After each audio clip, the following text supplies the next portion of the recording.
Assalamualaikum warahmatullahi wabarakatuh. Dalam perjalanan rumah tangga, konflik adalah hal yang sangat wajar. Bahkan pasangan yang tanpa harmonis pun pasti pernah mengalami gejolak, pertengkaran kecil, atau perbedaan pendapat. Tapi, yang membedakan rumah tangga yang kuat dan yang rapuh bukan pada ada tidaknya konflik, melainkan pada bagaimana cara menyikapinya. Konflik bisa menjadi racun, tapi bisa juga jadi jembatan menuju pemahaman yang lebih dalam. Disinilah pentingnya kebijaksanaan. Naskah kali ini akan membahas bagaimana dari konflik, rumah tangga bisa melangkah menuju harmoni jika dikelola dengan cara yang tepat. Kenali bahwa konflik itu wajar. Pertama-tama, kita harus menerima bahwa konflik itu manusiawi. Dua orang yang berbeda latar belakang, karakter, dan cara berpikir tentu tak selalu sepakat dalam segala hal.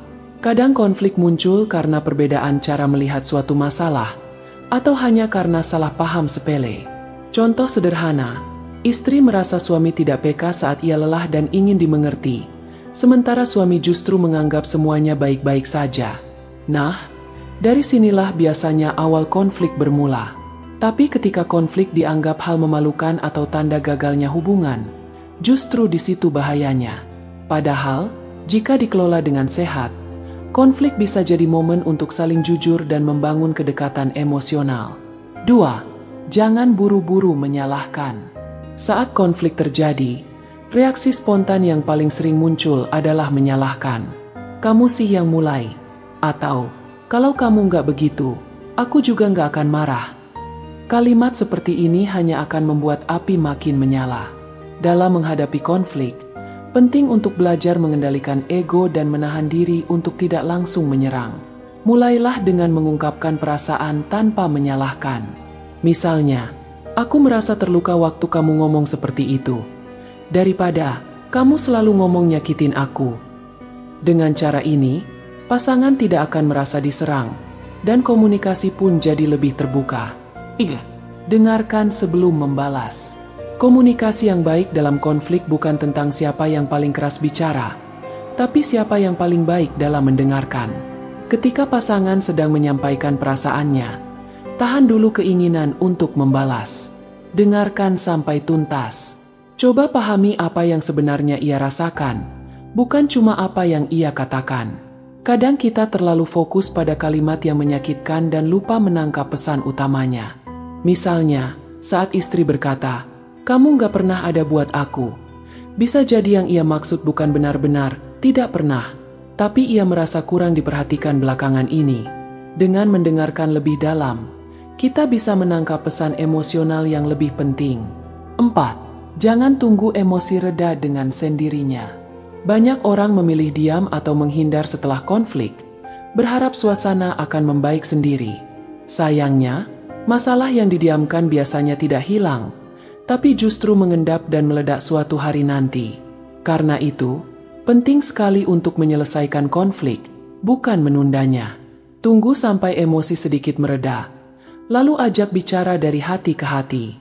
Pilih waktu yang tepat, suasana yang nyaman, dan hindari suasana tegang atau terburu-buru. Katakan, "Aku nggak mau kita saling menyimpan perasaan. Yuk, kita obrolin baik-baik." 5. Saling minta maaf dan memaafkan. Ini kunci penting.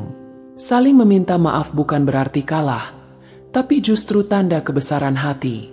Kadang yang dibutuhkan bukan solusi panjang lebar, tapi satu kalimat tulus. "Maaf ya, aku salah." Kalimat sederhana ini bisa melembutkan hati yang keras. Begitu pula dengan memaafkan. Jangan tunggu pasangan sempurna dulu baru mau memaafkan. Memaafkan adalah bagian dari proses mencintai. Selama tidak menyangkut kekerasan atau hal-hal yang membahayakan, belajar memaafkan kesalahan kecil bisa membuat hubungan jauh lebih kuat. 6. Jangan libatkan orang luar terlalu cepat. Ketika emosi memuncak, godaan untuk curhat ke teman, keluarga, atau media sosial sangat besar. Tapi hati-hati, tidak semua orang bisa memberikan nasihat bijak.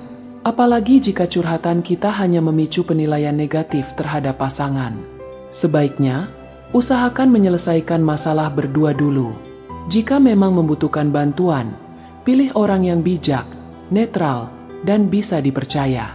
Kalau merasa butuh pandangan lebih objektif, bisa juga berkonsultasi dengan konselor pernikahan atau tokoh agama yang bisa menjaga rahasia. Jangan sampai konflik kecil malah melebar kemana-mana karena terlalu cepat disebarkan keluar. 7. Doa dan pendekatan spiritual. Seringkali, kita lupa bahwa kekuatan utama rumah tangga ada pada pertolongan Allah. Ketika konflik tak kunjung selesai, jangan hanya andalkan logika dan kata-kata. Sisipkan doa, perbanyak istighfar, dan mohon kepada Allah agar dilembutkan hati masing-masing. Rasulullah Shallallahu Alaihi Wasallam mengajarkan untuk selalu melibatkan Allah dalam kehidupan rumah tangga. Bahkan hal-hal kecil seperti makan bersama pun diawali dengan doa. Apalagi dalam hal sebesar konflik rumah tangga. Allah yang menyatukan hati kita, dan hanya Allah yang bisa memperbaiki apa yang tampak sudah retak. 8. Ambil pelajaran dari setiap konflik. Setiap konflik pasti meninggalkan pelajaran. Bukan hanya tentang apa yang harus dihindari, tapi juga tentang bagaimana kita bisa lebih memahami satu sama lain.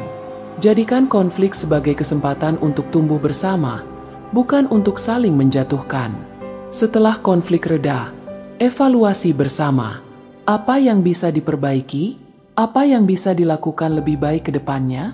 Dengan begitu, konflik bukan hanya terselesaikan, tapi juga meninggalkan bekal kedewasaan untuk masa depan. 9. Fokus pada niat awal berumah tangga. Saat konflik terasa berat dan melelahkan, coba ingat kembali alasan kita menikah. Apa tujuan kita dulu? Apa yang membuat kita jatuh cinta? Mengingat kembali niat dan momen awal kebersamaan bisa menguatkan hati untuk tetap berjuang bersama. Karena sejatinya, rumah tangga adalah perjalanan panjang. Akan ada badai, akan ada peluh. Tapi jika dijalani dengan niat baik, komunikasi yang tulus, dan hati yang selalu ingin memperbaiki diri, badai itu pasti bisa dilewati. Konflik dalam rumah tangga bukan akhir dari segalanya. Justru dari konflik, kita belajar cara mencintai yang lebih dewasa, lebih sabar, dan lebih tulus.